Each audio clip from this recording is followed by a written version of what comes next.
Hello and welcome to In the Hyperloop. We're watching the HARDT Hyperloop reveal, grand reveal. So as we look here, Absolutely right, because this is the pearl of innovation for the Netherlands, and there, that's what you Tim really Houtner that's what you're known for. If you described look this at grand reveal as showcasing new the CSO technologies. profile of the Netherlands in Now the we're Netherlands, and hearing we are from the different second most partners and how innovative to bring country in the technology world. Number to one the is Switzerland, by Netherlands, the way, and they've but you said can also a join first me route in the whole would be going to European Eindhoven. project. So we're just Right? going to listen in. Yeah, no, not too much, but Okay, cool. It's Yeah, much flatter would though, say. so it's easier to build a test facility here. Yeah, right. But here we have a test facility of 30 meters, but to test on full speed, we need a 3-kilometer test facility.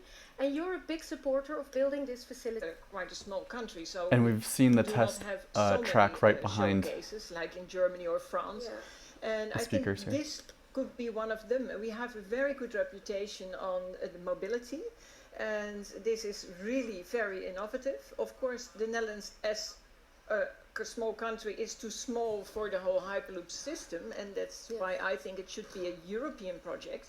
And we could be really the center of this European project. That means that when we have a test facility, And they're really it will focused on give a few hundred eliminating jobs airplane because you need flights, a lot to organize which cause a that. lot of CO2 And emissions. you can also make a kind of, not really a kind of Disneyland, that's not what you want, but you can make it a showcase where you can show people what we are doing in the Netherlands in this field. And I know already that other countries are really looking to this project to maybe want it to them, and I would hate to see that happen, and I really hope that also our minister will be a partner and make this a European project in the Netherlands. What would you advise the Dutch government? To embrace this, that's all. And you, Embrace it, make it possible. If you look at the standards, We're seeing a lot more political will to make this as we can. Hyperloop project in Europe than in the United States, I think, right now. I think that it's we shouldn't ever close off any new technologies which offer a clean solution to what is a huge problem in Europe, and that's growing aviation emissions. So we have a neutral outlook on Hyperloop, but I think it could be a really positive development. So I'm not sure if I can advise the Dutch government, but on anything in particular. But I think they should look at it honestly and see if it fits with them. I was wondering, what kind of mindset do we need to make this Hyperloop system a success? I think what HARDT is doing, also by this event, showing the world what is possible, because it's completely new, and we have to do a lot of work there. Because if I am a real ambassador for the Hyperloop, as you already see. Yes. But if I mention the word Hyperloop, people think Hyperloop, and then so yeah, you got to work on that too, and then you can connect people and join people. How would you, when your friends ask you, like, what you're doing, Mars? Now, what do you say? What do I say? Yeah. Changing. I mean, it's kind of, Hyperloop. Come on, what is it? It's not there yet. No. So what is your answer? What can we all It's funny. tell? Like, okay. The announcer is really pushing everybody's No, you're sort of reinventing with questions. But But it's so modest. I mean, it's so cool. The point is, once you've built it, it's very much like any other transport system. I hope it's even more, easy to use and so on. But it's just like you get to a station, there's a vehicle there, the doors open, you get into the vehicle, you sit down, or maybe you stand. I don't know who the operator, what they'll come up with. But it's not. It's just there's some new technology. It needs to be integrated into the existing modalities. But it's also, if we make it very science fiction, that's not really the case. It's much more tangible than. But it And he's one of the co-founders. A little sci-fi to me. I mean, still, what would be, within what time would you say we can travel actually in the Hyperloop? So, we don't really need to invent anything really new. A lot of the technology is already there. We need to combine them in such a way that the whole system works. And we need to go through that whole process of doing these development steps. So we've done this step now. Afterwards, we're building a high-speed test facility. And we know step by step what kind of technology steps you want to take to prove this. And we're expecting to be able to prove that somewhere in the timeline between 2023 and 2028 to have all the certification done. And, ideally, you have that grow into the first route. So within a decade? you could have a first operational route within a decade. That Okay. doesn't mean you can fly through, or you can Hyperloop throughout all of Europe immediately, but at least you have it proven, and then you can use that to also make policy to, have it built all over the place. Okay, cool. So we do a bet. You say within a decade. Thomas, what do you say? Well, we hope that it can come quickly if it's going to come, because this is urgent. We have an urgent climate problem. We need to get Yes, to zero exactly. emissions by Yes. 2050. So urgency is A lot really of- key. So A lot about climate change within Say again? how many from years them. we can travel by Hyperloop? Well, that's up to the guys at HARDT, I suppose. But Okay, what do you say? 9 years. 9 years. Okay, well, give them a big applause. Ineke, Thomas and Mars, thank you so much. Well, let's hope that within a decade we can actually travel by Hyperloop. Luke is in the control room. Are you there, Luke? Yes, I'm here. Hello, I'm standing here in the control room. This is where half of the magic happens. As you can see, our engineers are working very hard. And I think I'm very excited for this event. I'm really excited to give you a demo at the end of this all. Hi, Luke. Hi. Hi. Luke, can you show us around a little bit? This is so Yes, funny. of course. So what you can see here is our engineers, and on these screens they control what's going to happen with the vehicle. They Yes. have sensor inputs. This they is have on emergency TU Delft's acceleration, campus. Speeds and those type of things. And among them is the switch. It's very important to And know where they you're going. were It will be mentioning shown to end in up previous Paris videos, when not you're going today, to that they'd be Düsseldorf. building the test track in Eindhoven. Big time, right? You've been working on this test facility for 2 years. That's right. What was the biggest challenge? Well, I think there were some challenges. I think the biggest one was working in a small team. We accomplished this feat, I think, with 7 engineers. And It's we worked. not so much. No, that's No. not. We were each of us responsible for quite a big part of it all. So you So- worked really, really hard. That's right. And that's why it's super nice to have all these great partners that could help us in all the pieces where we didn't have the expertise. And later on, you They will said they show have over us 50 the partners. scoop of today. That's right. No, And then now we're going Information to on listen to the money story of or Sasha anything? Lama about the great breakthrough. The great breakthrough. I have to say this correctly, of HARDT Hyperloop. He is the Chief Technology Officer of HARDT Hyperloop. Please welcome Sasha Lamme. Thank you. Thank you, Luc. Thank you, Frauke, for your wonderful questions. And it's indeed true that we could only have made this happen with the help of our partners, with the small team that we have. And it's my honor to all of you to today announce the first fully operational Hyperloop system by HARDT. And why is this so important? Because this is the first step towards a fully operational Hyperloop network around Europe that will connect every city within 3 hours. However, this would not have been possible by using the current modes of transportation that brought us here today together at this wonderful event. But they also connect us, and by that they allow us to share knowledge. And that brought us the opportunity to develop this brand new system that we can use to address the challenges of today, where we want to travel further, where we want to travel more, where we want to travel farther. And this, of course, puts substantial pressure on our infrastructure and not only our environment. And that's why throughout the development of this system, we looked at these modes of transportation. We looked at the cleanest, on the best, HARDT the Hyperloop fastest, website, the most they just have a reliable, and big of course, image the of safest modes of the transportation. pod. This is going to be really And interesting. applied It's their hanging lessons from the throughout top. development. So let me give you one of those examples. One of the examples is the Japanese high-speed rail, the Shinkansen. This is the safest mode of transportation on the planet, with zero fatalities over its 50 years of existence. Not a single person has ever died using the system. Also, it's very well known for its punctuality. Only a 30-second delay over entire I'm so year glad of he's train. linking Hyperloop So to what makes high-speed this rail system in Japan. so This is safe, so so awesome. reliable? It's that this system was developed by taking safety and reliability as their number one priority from the very beginning. And not only that, it is still their number one priority today during operations and maintenance. And that's how you create a safe system. Because they realized that to make a truly safe system, you need to make sure that nothing can stand in its way. It's because they realized that 70% of the disturbances are caused by external effects, like cars getting stuck in 70% crossovers, of disturbances or on trees high-speed rail. because the Wow. weather falling on the tracks. So Or that is slugs why in the this case of the system you will UK. not find a single crossover, and the entire system is elevated Or put Japan. I underground, think that was so Japan. that Slugs in nothing can Japan stand in its way. caused bullet train chaos. And applying lessons like these from not only the trains but also from aviation, from cars, you name it, made it possible for me to present you today the system that we have come up with. That is why our system is also elevated, or can just as easily be put underground. It is why we have a tube to take at the air to make it possible to travel with 0 emissions. But this tube also protects us from the environment, to prevent trees falling on the tracks, to have a safeguard for the vehicles inside.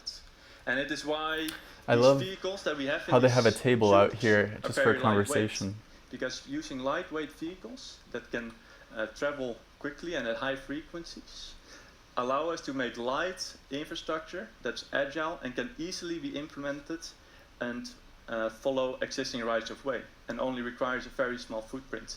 It is why our system uses a magnetic levitation system.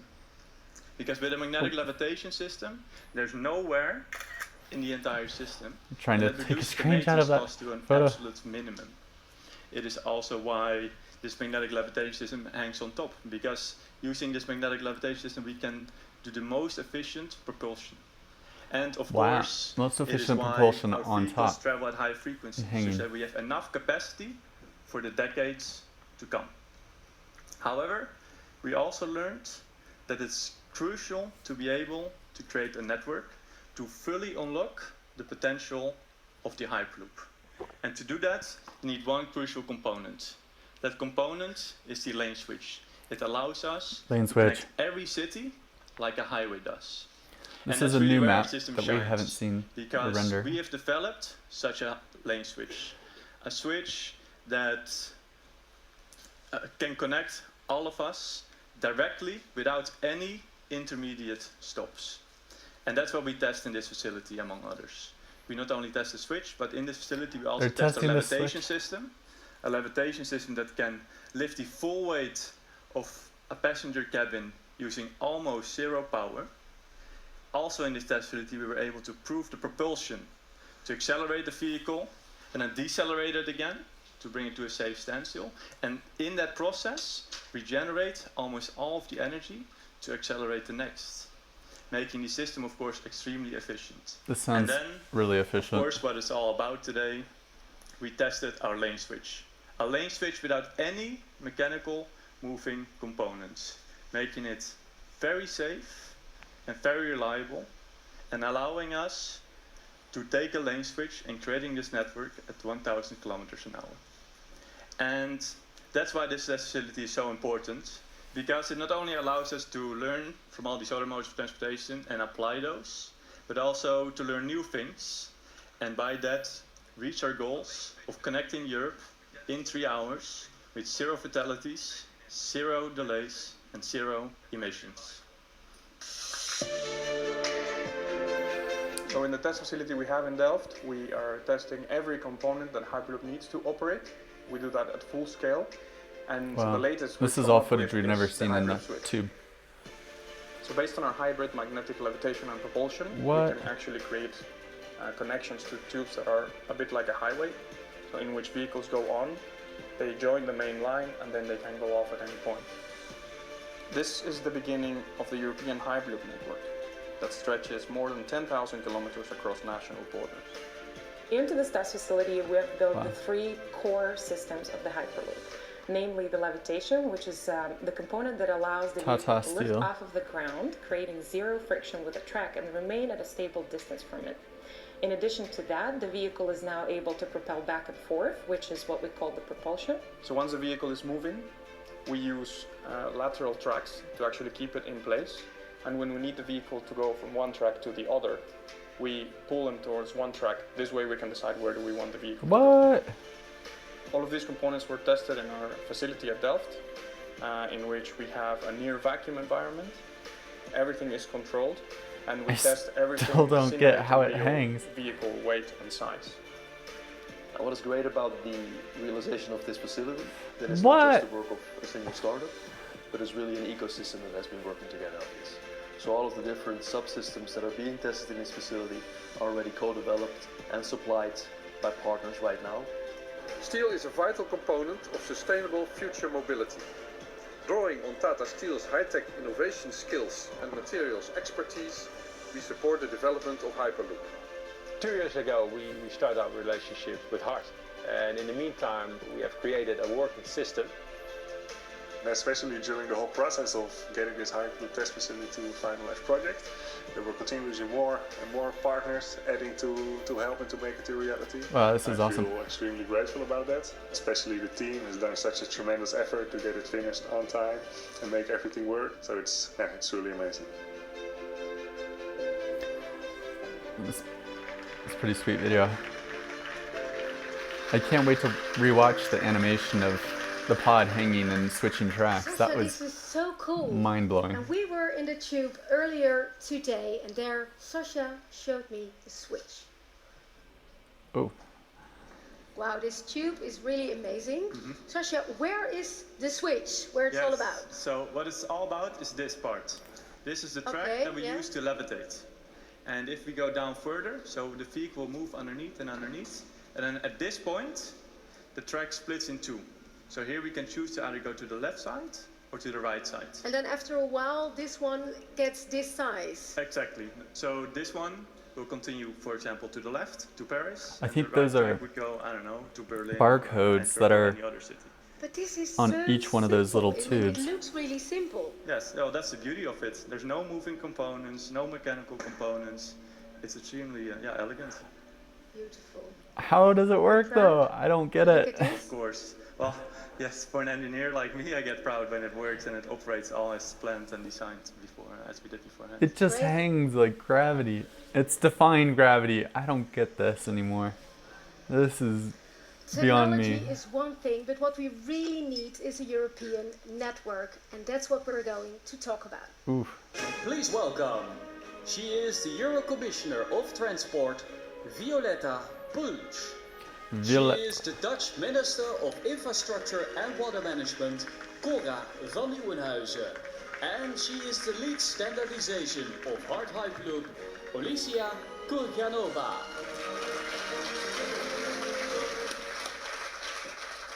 Hi.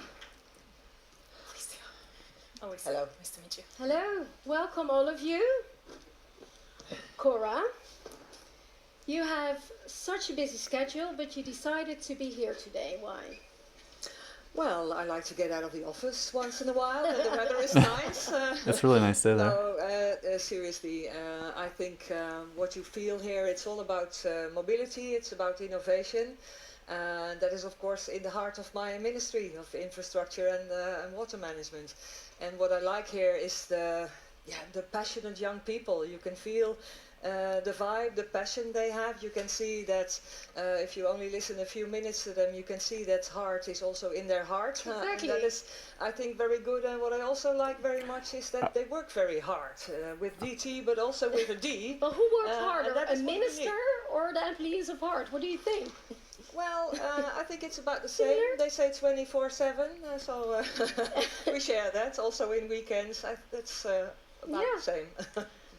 Violetta, you've been European Commissioner of Transport for 4 years now. What do you think of the Hyperloop technology? Well, it certainly has a huge potential. Yes. I love the atmosphere, I love the enthusiasm. It's fantastic to see that university researchers, industry are joining forces. Yes. It has a potential of disruptive technology, which of course we are always looking for. And when I was listening very carefully the argumentation why all the stakeholders are joining forces. It's almost like reading the strategy for 2050 put out by the European Commission, where of course we have and that is great news. Yeah, it's a vision. Let us know if you have any questions We're in the chat. First, pollution. I'm trying to emissions, follow it second, on my phone here. On congestions, and third one on road fatalities and serious injuries. So these are very three clear goals in transport, but overall Commission also put the vision 0 by 2050 as a commitment for the entire EU, using sustainable development and circular economy as the foundation of a new economical and social model. So we, on the vision side, we're together. Okay, so that's a good good then. news. But let me just also say that I would like to very much welcome also the way how we are engaging the regulators with the emergence of new technologies now. We learned with drones and flying cars that we no longer can regulate the technology. So we are actually, for the first time, we entered into the new concept. So Hey everybody, politicians this can is in the innovate as Hyperloop well. and Blake.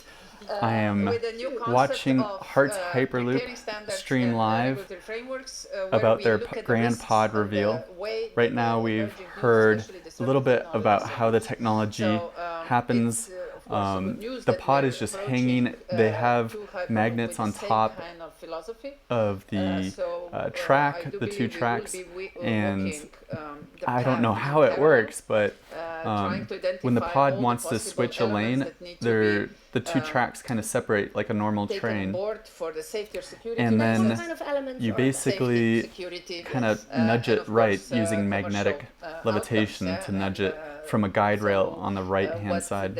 all the presenters So communicated is, of course, melody for my heart. we're now but we need hearing hard from proofs. the European Commission. What I can promise at this point is that we Commissioner, will continue to walk the path together. The Commission is acting as a and coordinator how they're already getting today, European Union between support for stakeholders, Hyperloop development. and member states, and also administrative bodies, especially on the Commission on the EU level. So let's see what's going to emerge out of it. But certainly a very exciting technology that could potentially lead the way in the future. And how important is it to work together with all these different European countries? Well, that's the only way. This the is way so how much more the investments on EU level and the planning of the infrastructure European Union assistance and help than the United we States. have so-called TEN-T network, which are the corridors that connect all member states. And of course, we're going to be looking very closely to development of this technology, because now we have plans to complete all the corridors by 2030. All major Complete all the corridors by 2030 between EU member states. All the comprehensive networks. So if really the Hyperloop can offer something as we see it in theory now on There's the their table, test track in the background. then this could reshape the way how we see the And this future is at TU development Delft. of It's the a beautiful day.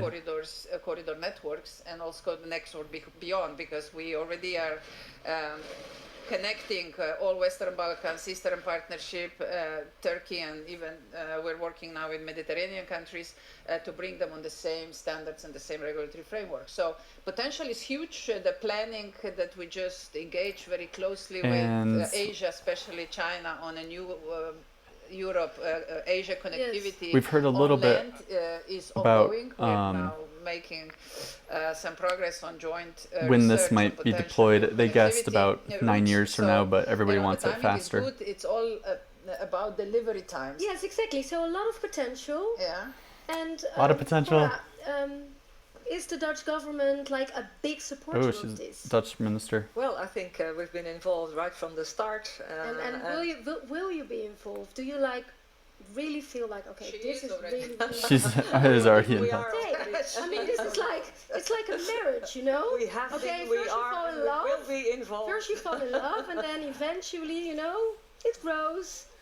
Well, I think it's very important that it's not just the Dutch government that is involved. I think the strength is exactly in that our dear Euro Commissioner Violeta Bulc is present here, because we cannot do it on our own. Not HARDT can do it on their own, not the Netherlands. We have to do it on a European scale, because the rest of the world is also scaling up. This is why I wish high-speed rail was in the United States. Took the initiative in 2013, but also China is working on Hyperloop. India is involved. They are all working on it, so we should join forces in Europe So as if well. you just joined, this is the HARDT Hyperloop Grand Reveal. We're streaming live on In the Hyperloop, Yes, exactly. Alicia, as well on working YouTube, which will continue further. This is just a short stream.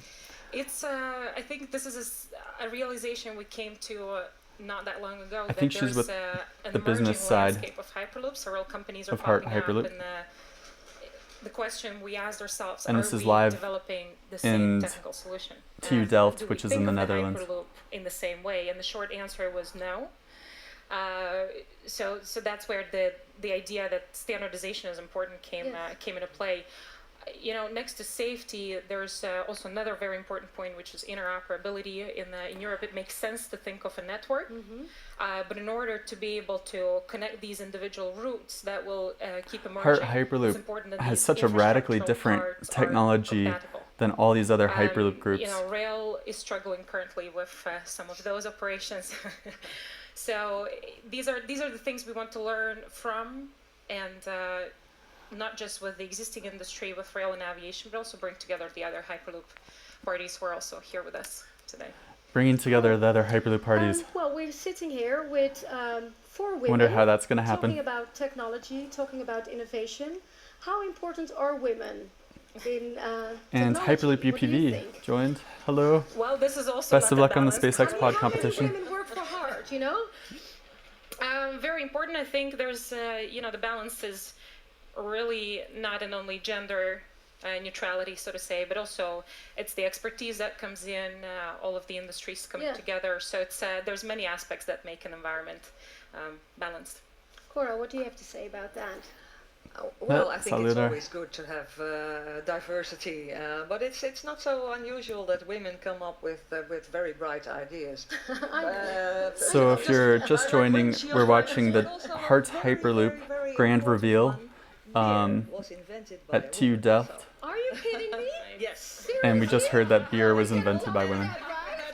Yes. I didn't know that. So we've had had a little bit of insights on the Hyperloop track, which is right behind them. And the technology is so different. The pod somehow levitates from the top. You have 2 different tracks on the top of HARDT Hyperloop's test track there, right behind them. And then when their main feature today is they have a switch. So a pod can switch tracks on and off. And Mr. Bebop, hello. It's really interesting. I don't know how the technology works. We're listening from EU Commissioner right here, and then a Dutch minister to the left, and then a HARDT Hyperloop. And they're discussing women in technology. All my teams, no matter where I worked, I always kept this kind of balance in a sort of as a natural way of putting teams together. And so far, there is no. And I find this kind of conversation would never happen in the United States, especially from a federal employee talking about technology in transportation networks. Avishkar, hello. In the future, we need to do a lot in transport. We only have 23% of female workers. We only have 2% of seafarers, 5% of train drivers. So we can become Hyperloop drivers. Yes, exactly, 3% of rail drivers. So you guys can make a difference here. So I Speaking of to bring this support as well. Hyperloop TT had a really interesting video released. We're going to do a brief review of it on an elderly woman living near the Toulouse test track for Hyperloop TT and how she's witnessed the evolution of transportation, and she's really excited on traveling on Hyperloop TT's pod next year. So we're looking forward to doing a little review video of that. And you have been an inspiration and the motivation behind this cooperation. And so I hope we'll continue to do so. Yeah. Let's stay in inspiration, right? Yes. Can you give them a big applause, these 3 power women? So we have not. Thank you so much. We've not yet seen the test yet in the tube. Oh, here's the control room. Yes. We are totally ready. I have checked in with my fellow engineers here, and it seems that everything is A-OK. Everything's okay. And this is the head of technology over here. Cool. Well, meanwhile, we're going to listen to a talk of Ronald Lenz, and he's going to give us a sneak peek in the future of HARDT Hyperloop. He is the global business developer of HARDT Hyperloop. Please welcome Ronald Lenz. And I see Avishkar joined briefly. The only team from Asia in this year's SpaceX Pod competition. You guys had a great interview on the Indian TV show. I forgot the name of it, NDK, but it was a really good interview. And this next phase will be all about speed. And yes, we also, like we heard today, have the opportunity to make that happen here in the Netherlands. So let's start off with a short clip first. It's all about speed. And there's the reflection of me. So far, it's been a pretty good live stream.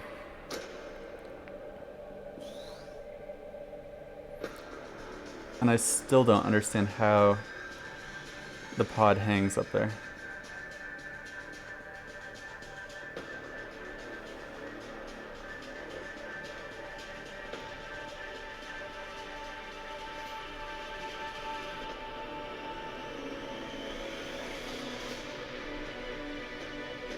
This is the first render we've ever seen. Oh, this is their Eindhoven test track. Or not Eindhoven, but oh, it's a really hard thing to say.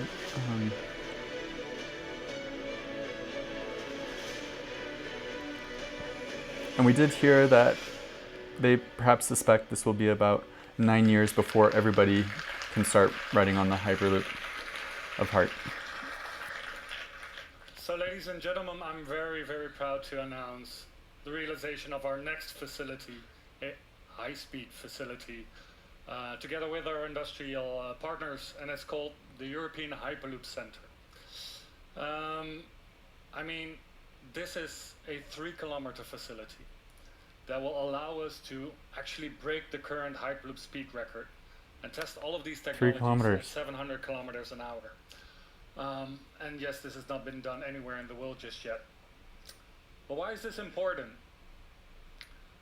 This step is crucial in actually getting to the standardization and certification that we need for Hyperloop technologies, both for passengers and cargo, that will bring us a major step closer towards actually building that first commercial Hyperloop route in 2028, 9 years, right?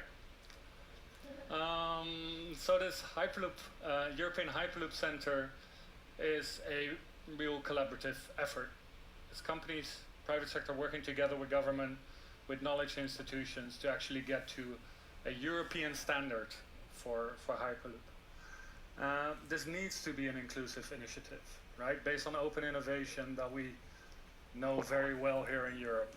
And therefore, obviously, it's open for all infrastructure companies, for transport companies, and obviously also other Hyperloop companies to join in. Because we need a collaboration of this size, of this magnitude.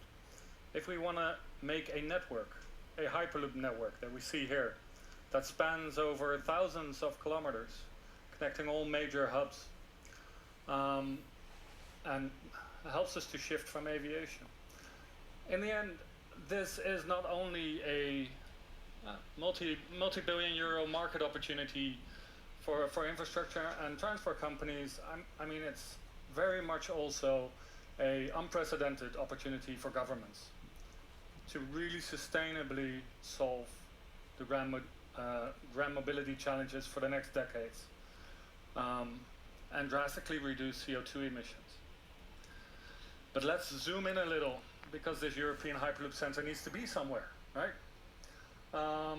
We know one thing that's for sure: this will bring a lot of international companies to the region. It will have a strong regional impact. They will test their technologies and develop their technology to be Hyperloop ready. It will spark many SME-driven innovations in high tech that will cross over to different industries, a lot of impact. And obviously the relationships, the academic ties with knowledge institutions and universities will be there. But as for the location, there's a series of 3-kilometer locations in the Netherlands that have come forward as very serious candidates. Previously, they said from TNO's there assessment was and our a own, location. but the verdict's not out. So this is also me asking everybody to be in the conversation. To Oh, find that ideal location. they're still trying to find such an a impact. location. So lastly, I mean, looking forward, we know the next 30 odd years will be very much about transitioning, right? Transitioning towards a climate neutral society. And here's the opportunity. Here's what we can do with transport, right? Together we can really make a sustainable, fast, safe, new mode of transport for people and for goods that will help us achieve a major milestone, and that's to reach those zero emission goals for 2050. So yes, a big challenge. We've done our first one, but I'm very confident we can do it. But I'm already looking towards you. I mean, Yeah, here it is. yeah, the big red button. So over to you. Thanks you. so Give him a big applause, Ronald. Yes, we are going to press the red button. I would please welcome on stage 3 beautiful, wonderful Yes, women. the red button. With a big applause, of course, Miss Violetta Bulch, Miss Cora van Nieuwenhuizen, and Miss Ineke Desentier. And also, yes, let's not forget him, Tim Houter, the CEO of HARDT Hyperloop. All right. Yes. But first, we are going to watch a short video about how this facility was made. How this facility was made.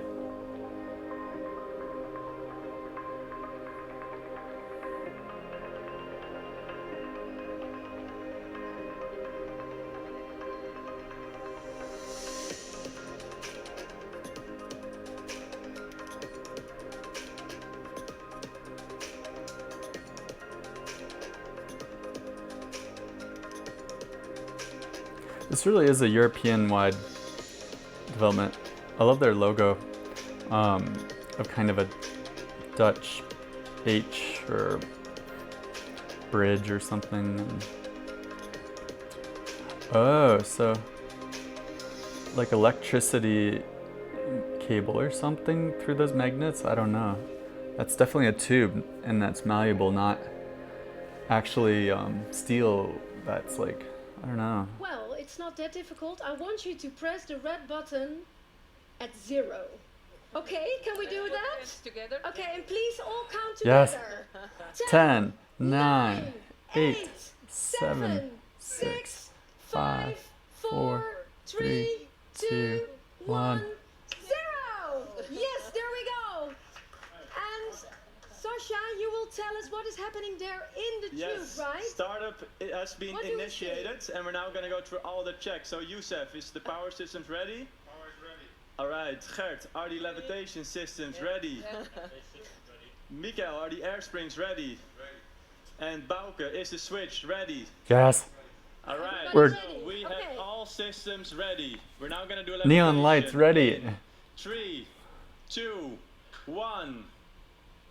Levitation successful. So we're now steadily levitating, and we're now gonna, without zero power, we're now gonna go for propulsion. So we'll have propulsion Yes. in 3, 2, 1, and propulsion successful. So we're now comfortably It's moving. accelerating to the speed at which we will take the switch.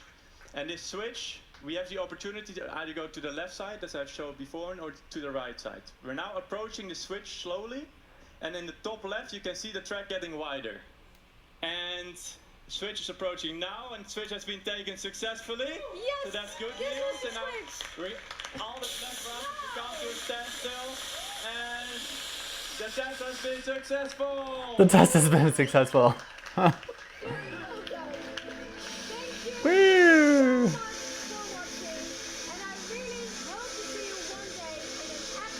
Oh my god, look at that. Dang.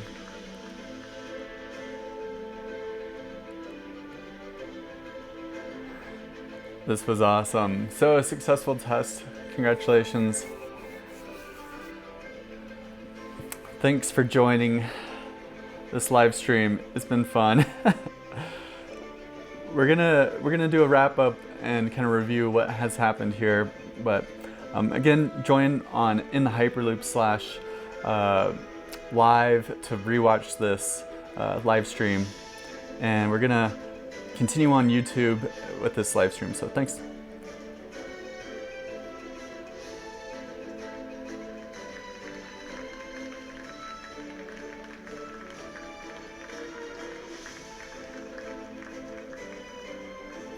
Wow, so they just opened that real fast. No photography.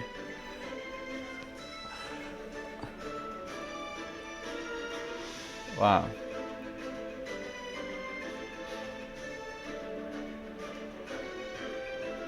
So, summarizing what we've seen today,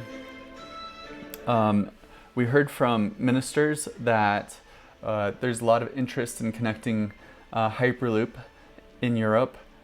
We've heard from the engineering team that they've released this switch that enables the capsule to change lanes, so to speak, and my mind is blown. I don't know how this thing just levitates, and we didn't really hear much more explanation on just how it stays up there. The test was successful. The live stream was successful, and Tim, has led this company for the last couple of years. They've been working on this test track for over 2 years now, so it's congratulations to the team for developing this test track. They're looking to build a longer 3-kilometer test track to test the vehicle at 700 miles an hour. They're still looking for a location though for that test track, as we've heard. It's a huge, monumentous day. They've had ministers there. They want to create a European Hyperloop, test track. They want to continue to make sure that there's standardization across Hyperloop in Europe.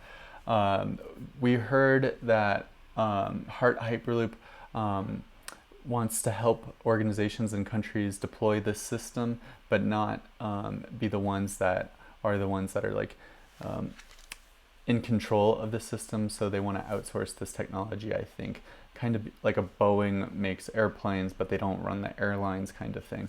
I think that's how it works. I'm not sure. And that's kind of similar to Hyperloop One. We've also heard a lot about, let me just check Twitter and live stream real quick.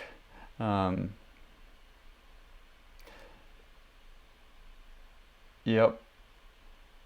I'm just looking at Twitter, and the Loop guys, which are live tweeting today. Video showed a switch that's built onto the Hyperloop test tunnel. It's ever so slight different track on top of the tube that can guide which route the Hyperloop takes. We heard a little bit about partners that are helping Tata Steel and BAM, which I think is a construction organization in Europe. And yeah, it's been pretty crazy. Let me just check live stream. Thanks for joining us today. I haven't really kept track of the live chat, if anybody said that, if anybody said hi. But a successful, nice day in the Netherlands today. Let's just check HARDT's website to see if they've included any of this information from today. Okay, so they did update the website. If you haven't checked out these renders that are on the website, you see a lot of like cool details like robo cabs on the wall on the map, and e-bike rental or pickup. So yeah, let's see if they have any information about the today and like the test track. I don't really see anything new. Amsterdam to Paris. We did hear about Eindhoven, but I don't remember where they want to build a test track or what cities they want to connect first. So I don't think much has changed. let's see, on the press page. Let us know if you have any questions, though I am kind of halfway monitoring the live chat. But, yep, they have not updated any information. Yeah, so this was a huge day for them. The live streams ended, and we're going to do kind of another wrap-up video of what exactly happened. But thanks for joining. I hope you have a good morning. It's been early. It's still 7 a.m. here, and this was like starting at 2 p.m. Central European time. So congratulations, HARDT Hyperloop, and stay in the loop.